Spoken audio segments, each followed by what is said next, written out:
अवधूत चिंतन श्री गुरुदेव दत्त. पंडित भगवंत वासुदेव अघोर लिखित श्री शंकर गीता अध्याय 13. श्री भगवान उवाच. श्री शंकर महाराज उवाच. हे दोघेही मुळात एकच, वंदन दोघांस द्विवार. दोघे एकच हे विधान, प्रख्यात पुरातन सनातन. शिवस्य हृदयं विष्णू, विष्णुस्य हृदयं शिव. एका भक्तास महाराजांनी कुरुक्षेत्राचे युद्ध दाखवूनी स्वतः श्रीकृष्ण होऊनी भगवद्गीता सांगितली. धर्माच्या व्यवस्थित घडीवर श्रीकृष्णाचा होता अवतार. धर्माची घडी विस्कटल्यावर अवतार महाराजांचा हो. दोघांनी सांगितले एकच, विश्लेषणात तरीही फरकच. सत्य कळणार रूढी टाळताच महाराजांचे सांगणे. आपण शिवलीलामृत वाचता तशाच घटनांची ही शंकर गीता. दोन्ही ग्रंथांचा करविता असती महाराज शंकर. दिगंबर राजयोगियांस महाराज दीक्षा देत परमहंस. महाराज समाधी घेताच त्याच वेळेस इंदोर येथे प्रकटले. राजयोगियांस महाराज म्हणती, माझी पूजा नैवेद्य करा आरती. नर्मदेस चाललो मजदे छाटी, राजयोगी पूजा करीत. महाराज राजयोगींना आज्ञा करत, माझे स्थान वाघोड असत. नोकरी सोडून हे सांभाळ स्थान, घटना समाधीनंतरची. शुभराय महाराज मठात, शुभरायाची गादी असत. अनुग्रह देऊन गादीवर बसवीत, परंपरा ही असेच. परी अनुग्रहाविना गादीवर बसविता, जनार्दन बुवास पिताजी सांगत.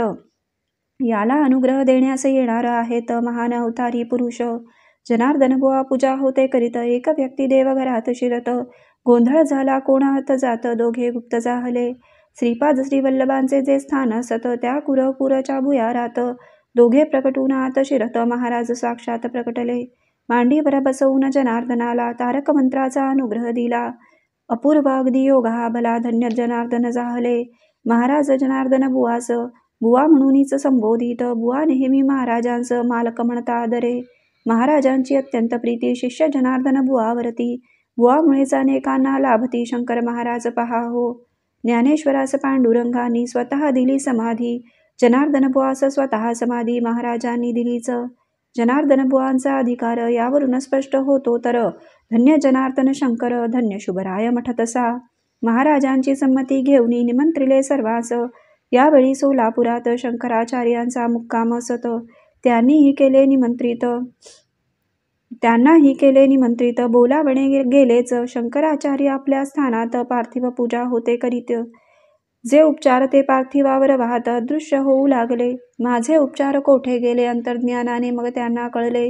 माझे उपचार जाऊ लागले महाराजांच्या पदावर. मठात महाराजांच्या चरणावर कोठून येतात हे उपचार. भक्त पाहती हा चमत्कार. शंकराचार्य आलेच. आपण पार्थिव पूजा जी केली ती महाराज चरणावरती आली. शंकराचार्यांनी प्रत्यक्ष पाहिली, निवेदन केले सर्वही. राणपूरचे वैदिक शास्त्री, त्यांना नव्हती संतती. सांगता महाराज त्यांना म्हणती, चल रे शास्त्री मज संगे. दोघे गावाबाहेर जात. चालून शास्त्री थकत. चहा बिडीची त्याला तलफ होत. डोंगरावर दोघे थांबले. महाराज टाळी वाजवीत. एक मुलगा चहा आणीत. बिडी बंडला आगपेटी असत. 2 कप पशा किटलीही. 2 कपांचीच किटली असत. दोघांना तो चहा देत. शास्त्रीचा आणखी हवा असत. चहा अमृततुल्य हो. महाराज सांगता मुलास, हवा तेवढा दे शास्त्रीस. 3 कप पिता म्हणे बास. विडी घेतली शास्त्रीने. डोंगरात चहा कुणी आणला, तो अमृततुल्य का वाटला. शास्त्री 3च कप चहा का प्याला, एकच विडी का ओढली. याचा संदर्भ पुढे कळाला. चहा महाराजांनीच आणला. प्रसाद होता म्हणून वाटला अमृततुल्य चहा तो. शास्त्रीस 3 मुले झाली. नंतर एक मुलगी जन्मली. चहा पुल्लिंगी म्हणून मुले झाली. मुलगी बिडी स्त्रीलिंगी. हिवाळ्याचे होते दिवस. महाराज म्हणाले जनार्दन बुवास, मी खोलीत बसतो शौचास. थंडी फार वाजते. खोलीस कुलूप लावून ठेवा. घाण मुळीच काढू नका. 15 दिवस कार्यक्रमाचा महाराजांचा चालला. पुढे 15 दिवस ठेवली खोली बंद. महिनाभर खोली बंद असत. एकदा एक महारोगी येत. जनार्दन बुवास म्हणाला, मला देवीचा दृष्टांत झाला. जावे शुभराय मठात सोलापुराला. शंकर महाराजांच्या दर्शनाला म्हणून आलो येथे मी. महाराज म्हणाले, बुवा त्यास त्या कुलूप लावलेल्या खोलीत नेऊन कपडे काढून सर्वांगास उटी तेथील लावावी. बुवा त्याला तैसे करती. रोग्यास लाभली रोगमुक्ती. शरीरास आली दिव्यकांती. युक्ती कैशी महाराजांची. 15 दिवस हिंदू मुसलमानात. मुंबईत तीव्र दंगा चालत. फक्त मोटार कारखानदार श्रीमंत महाराज होते त्याकडे. मध्यरात्री महाराज म्हणाले, आपण आता जावयाचे. महमद अली रोडने पुढे गाडी काढ बाहेर. दंग्याचा तो रस्ता असत, तोच रस्ता महाराज सांगत. ड्रायव्हरसह सारेच घाबरत, गाडी निघाली वेगात. मुसलमान जमले गाडी अडवीत, महाराज सर्वांना दरडावत. सरकामच जरुरीचे काम असत, परत येताना भेटेन. आश्चर्य मुसलमान बाजूस झाले, महाराज काळबा देवीकडे गेले. बंद दरवाजे पटापट उघडले, रौद्र रूप घेत महाराज. महाराजांनी शिव्यांची लाखोली काळबा देवीला वाहिली. पटापट दारे बंद झाली, महाराज बाहेर पडताच. आल्या रस्त्यानेच मोटार परतली, सर्व मुसलमानांची गर्दी झाली. पुष्पहार प्रत्येकाच्या करकमली, तबक पान सुपारीचे. महाराजांची ते वाटच पाहत, या अल्ला या परवरदिगार, या खुदा ऐसे म्हणत घालत हार प्रत्येक महाराजा. पान सुपारी वाटली, यातच रात्र संपली. द्वेष काळोख संपून गवली, प्रभात नव्या दिवसाची. इंग्लंडचा एक युरोपियन असत, गव्हर्नर होता कलकत्त्यात. बायको त्याची इंग्लंडात, महाराज कलकत्त्यामध्ये. बदली होईना, रजा मिळेना, गव्हर्नरास होती यातना. एका मित्राने सांगितले त्यांना महाराजांना सांगावे. गव्हर्नर महाराजांस विनंती करी, मी माझ्या जाईन घरी. 7 वर्षे झाली पुरी एकटाच येथे असे मी. बायको माझी एकटी घरी जुरत असेल माझ्यासाठी. बदली व्हावी मम उठाउठी ऐसे करावे महाराज. महाराज त्याला समजावीत, अरे तू इथे असे आनंदात, बदलीचा विचार ना आणि मनात. गव्हर्नरला पटेना. प्रत्यक्ष तुझं पहावायचे असेल जर, पहा माझ्या हातावर. हात दाखवून त्याच्यासमोर महाराज त्याला म्हणाले. महाराजांच्या हातावर गव्हर्नरास दिसले आपले घर. बायको घेऊन प्रियकर रममाण होती झालेली. जणू टिबिया होत पाहत, ऐसे दृश्य स्पष्ट दिसत. परपुरुषाचं पाहून भडकत पित्त गव्हर्नराचे. गव्हर्नर म्हणे संतापून, आत्ताच इंग्लंडला जाऊन करतो त्या पुरुषाचा खून गोळ्या झाडून क्षणात. महाराज गव्हर्नरास म्हणती, इंग्लंडला जाण्याचे कारण नाही. आत्ताच गोळ्या घालून खून करावा लगेच. त्या पुरुषाचा दोष नसून तुझी बायकोच त्याकडे जाऊन त्याला आणते बोलावून तिच्यावर गोळ्या झाड तू. गव्हर्नर गेला भडकून, बायको महाराजा हातावर देखून तिच्यावर पिस्तूल रोखून 6 गोळ्या झाडल्या. गव्हर्नर येता बाणावर, आपण महाराजांच्या हातावर गोळ्या झाडल्या बराबर पश्चाताप त्याला जाहला. क्षमा मागितली महाराजांस. पाहता महाराजांच्या हातास कसलीच खूण न दिसली त्यास चकित झाला गव्हर्नर. त्याला दुसऱ्या दिवशी तार येता आपल्या बायकोचा खून होत. खुनी 6 गोळ्या झाडत शोधात आहोत खुनीच्या. महाराजांनी सांगितले तसेच अगदी घडून आले. पिस्तूल हातावर झाडले, बायको मेली घरात. गोळ्या घालूनही हात अगदी तसाच असत. गव्हर्नर झाला चकित, पायधरी प्रभूचे. भस्मे घेऊन महाराजांस बसवीत पहा शौचास. महाराजांच्या विष्ठेस सुगंधी अगदी येत असे.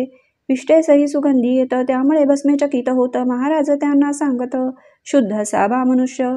जेव्हा अंतर्बाह्य शुद्धता असत तेव्हाच विष्ठेस सुगंध येत. ऐसी शुद्धता ती सतत टिकून ठेवली पाहिजे.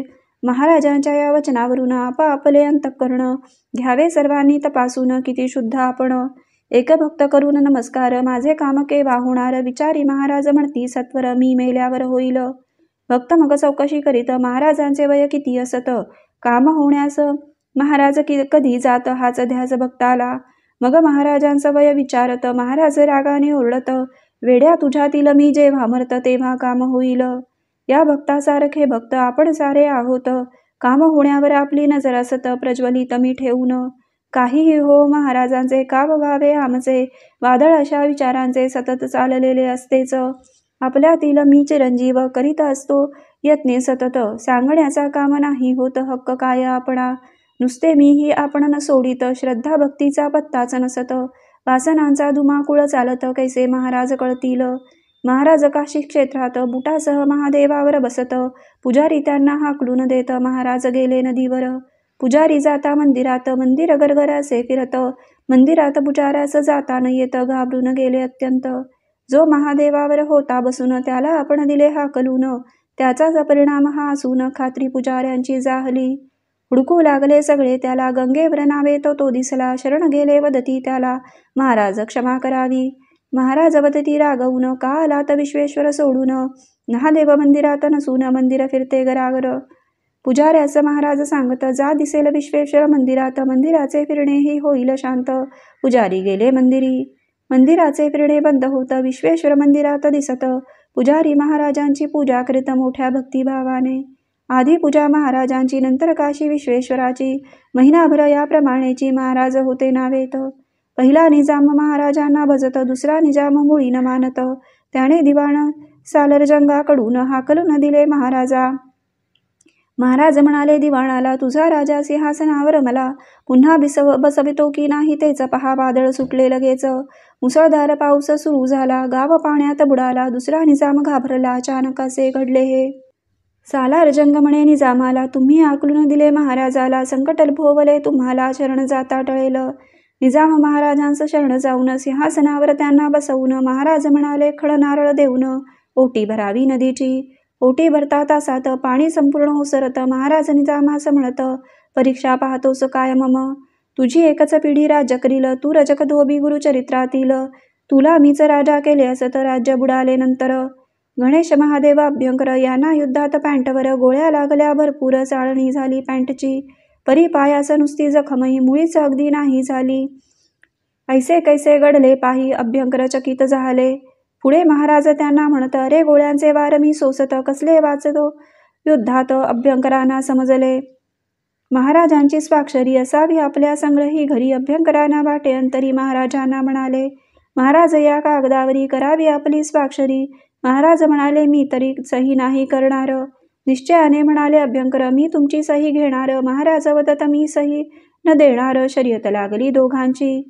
पुढे महाराज काशीस जात. पुजाऱ्याच्या घरी राहत. तेथून ते पत्र धाडत अभ्यंकरांना नगरास. मला पैशांची जरुरी असत. इथे न कोणी मज पैसे देत. आपण पैसे पाठवावेत पुजाऱ्याच्या नावाने. महाराजांचे पत्र वाचून अभ्यंकर गेले आनंदून. महाराजांचा पकडतो युक्ती करून जिंकणार मी शर्यत. ऐसा त्यांनी विचार करून पैसे पाठवले मनी ऑर्डरनी. शंकर महाराजांच्या नावाने पुजाऱ्याच्या पत्त्यावर. पोस्टमन गेला पुजाऱ्यांच्या घरी. शंकर महाराज कोण विचारी. हेच आहेत म्हणे पुजारी. पोस्टमन म्हणे सही करा. महाराज फॉर्मवर सही करत. पोस्टमन त्यांना पैसे देत. पावती अभ्यंकरांना मिळत. सही पाहू लागले. शंकर दत्तात्रय उपासनी ऐसे महाराजांची सही असूनी. सही सीलबंद अगदी करुनी तिजोरीत त्यांनी ठेविली. जेव्हा महाराज घरी येत अभ्यंकर त्यांना सांगत, महाराज मी जिंकली शर्यत. तुमची सही मजपाशी. अशक्य असेल तर दाखव. अभ्यंकरांनी तिजोरीतून लगेच पावती काढून पाहताच सपापले. पावतीत सर्व तशीच असून फक्त स्वाक्षरी झाली अंतर्धान. महाराजांचे धरून चरण साष्टांग केले वंदन. महाराज दशावतारी नृत्य केव्हा केव्हा असत करत. नृसिंह नृत्य कळस असत. नृत्ये सर्व शास्त्रोक्त. देखून महाराजांची करणी. वंदन केले त्यांच्या चरणी.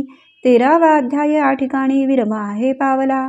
संतवर्य योगीराज सद्गुरु राजाधिराज श्री शंकर महाराज की जय.